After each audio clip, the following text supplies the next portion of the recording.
ગુજરાતના મુખ્યમંત્રીએ ઉચ્છલના બાબરાઘાટ ખાતે આયોજિત કાર્યક્રમમાં 962.12 કરોડની સોનગઢ ઉચ્છલ નિઝર કુકરમુંડા ઉદ્વહન સિંચાઈ યોજનાનું લોકાર્પણ કર્યું હતું। આ યોજનાની ખાસિયત એ છે કે એન્જિનિયર કૌશલના ઉપયોગથી ઉકાઈ જળાશયનું પાણી પાઇપલાઇન દ્વારા પોચાઈ વિસ્તારોમાં પહોંચાડવામાં આવશે, જેનાથી 136 ગામોની 28,000 હેક્ટર જમીનની સિંચાઈ સુવિધા સજ્જ થશે।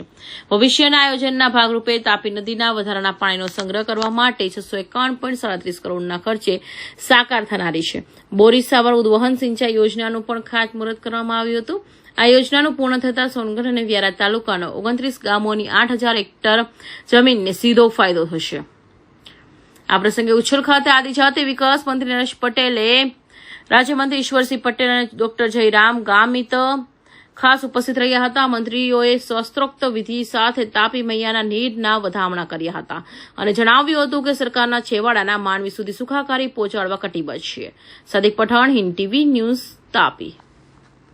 આજે મારા પ્રભારી જિલ્લા એટલે કે તાપી જિલ્લાની અંદર તાપી આધારિત ઉદ્વહન સિંચાઈ યોજના 963 કરોડથી પણ વધારે રૂપિયા ખર્ચાવાના છે।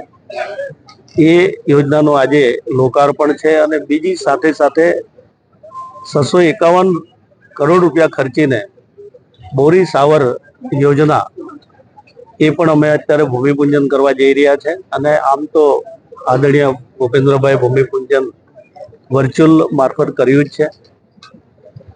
ખાસ કરીને મારે યશસ્વી પ્રધાનમંત્રી નરેન્દ્રભાઈ મોદી સાહેબ, આપણા માન્ય મુખ્યમંત્રી શ્રી ભૂપેન્દ્રભાઈ અને નાયબ મુખ્યમંત્રી શ્રી હર્ષભાઈ અને સાથે સાથે અમારા મંત્રી શ્રી ઈશ્વરભાઈનો આભાર માનવો છે કે આ વિસ્તારની અંદર આ યોજના ખૂબ મોટું આશીર્વાદરૂપ બનવાની છે। 136 ગામોને આવરી લેતી આ યોજના છે।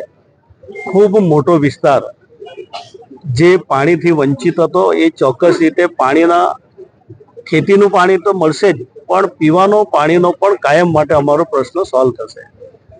આ યોજના થકી અનેક લોકોનું જીવન ધોરણ પણ સુધરશે। આવનારું જે ભવિષ્ય છે એ ભવિષ્યને પણ ખૂબ ફાયદો થશે। જો અમારો આદિવાસી સમાજ પાણી હશે તો જ એ વિકાસ કરી શકે। પાણી એ બહુ જ મોટી પાયાની વસ્તુ છે ને એના કારણે વર્ષોથી માંગણી હતી।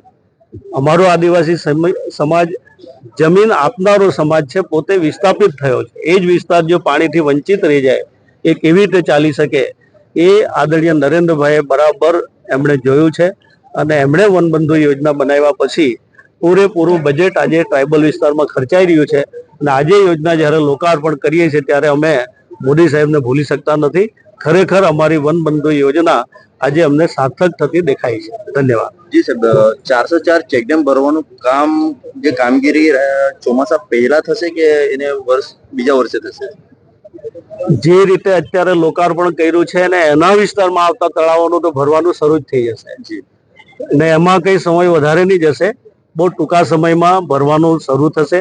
અહીંયાના અમારા સ્થાનિક આગેવાન ધારાસભ્ય જયરામભાઈ થી લઈને સુરજભાઈ થી લઈને બધા લોકો ચિંતિત છે।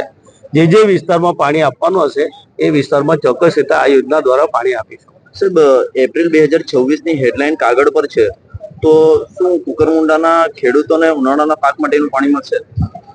આ લોકાર્પણ કર્યું છે એટલે બધા લોકોને પાણી મળવાનું છે।